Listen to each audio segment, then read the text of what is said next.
Hi everyone and welcome to my place. It's hydrangea time at my house. Well, actually it's almost the end of the summer and look what I found in the garden. Aren't these absolutely gorgeous? And look at how they've started to get those lovely vintage looks on them. These are ready for displaying. I picked these yesterday and I kept them in water overnight. Nothing got the droop on, so I know that it's ready for designing with. Oh, I can't wait to share. I want something that is going to be pink and beautiful and last in my house for quite some time. Now, if you are a little bit like me and you know that you just don't quite have enough flowers, I love these forevermore pink hydrangeas that we have in the range. They are gorgeous, and I just know that putting those in with the fresh from the garden is going to give it that beautiful lift and that beautiful shade of pink I want to achieve for the visuals in my lounge. Now, with your urn, any kind of an urn will do. I quite like these rustic sort of French inspired. Now, it's got a big hole at the bottom of it. My forevermore hydrangeas, they don't care about water, but those produced by nature, they do need water. So what I'm going to do, because it's got a hole in here, I could probably line it and do all sorts of things with it, but it still won't make a difference because it'll still leak. So I'm just going to bring that bucket and I'm going to put that bucket down into there like that. Have a look at that. Just put it into there, any kind of a vessel, as long as it's waterproof or watertight will do. To this, I'm now going to use some of my forevermore hydrangeas. Oh, I just love these. And the reason I love these is because nature didn't quite do a very good job. They don't last. They go brittly and crispy and then they fall off and they look very, very nasty visually. And also, as they get old, they turn into little wafy bits of dusty powder and little leaves will drop all over the place. So I will probably remove these in due course. So to get my base, I'm going to use the artificial. So I've got 3 pieces of those and I'm just going to put those down and around. Some can go into the water if you want to. I've also got some dusty miller, which I thought would be beautiful complement with the hydrangeas. So that can go into there.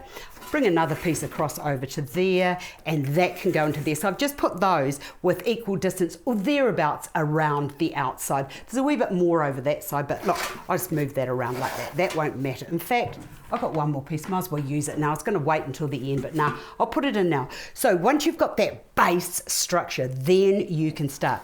Now I'm going to bring these in first. Now the bucket inside the cavity of the urn is a little bit movie, so I'm just going to bring this down and into there and push that down so that gives a bit, oh no, that's not working, hold on, wait a minute, do it again. Okay, so I'm just going to push that down in between the bucket and the outside of the urn, just to give it a little bit more stability so that it doesn't move. I've got 3 of those, so I'm going to put those in to the container in exactly the same way with equal distance. Now, some are just a little bit higher than the others, and before we go any further, I need you to know there's a little tip that you have to remember. There is a definite front and back to this container. There is my front. Here is my back. These handles are my sides. So if you want to make this look like it's looking right and it's not on the skew, make sure you get your container sitting the right way before you go.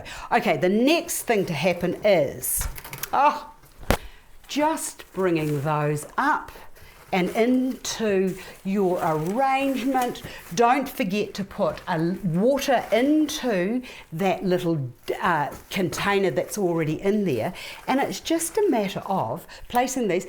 If some of the leaves need to come off, you can take those off now, but I just wanted something that was round and just like the flowers.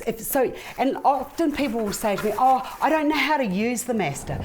If they're round, keep the design round and you won't get lost. And as I said, look at the permanent, forever beautiful hydrangeas in with the fresh. You can hardly tell what is real and what isn't. Now, where have I got? I've got one little space around there, so I'll just put that into there. Look at that. All the shades of the summer. I just love it. And look, I've got one left. I've got this lovely little blue one. Look at the vintage colours on that.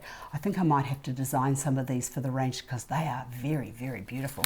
Take those leaves off, and I'm just going to bring that round and into there. And look at that. And with the colours, the pink on the outer petals and the pink into here and the pink over to there, the lovely grey, sagey greenies, they all connect and work beautifully together. I am going to love this for quite some time. And the other little thing I want to tell you is, at this time of the year, which is the nearly late summer here at my place here in the Southern Hemisphere, what will happen is they will just dry and crisp up, and then what you can do is you can just hit them with a little floral mist and just bring that colour up. And then the last thing that I do is I hit them with a little bit of spray varnish and you get a beautiful lustre. I hope you've enjoyed this. I've enjoyed sharing with you, and I'm going to love this for many, many, many weeks in my lounge. See you again another day.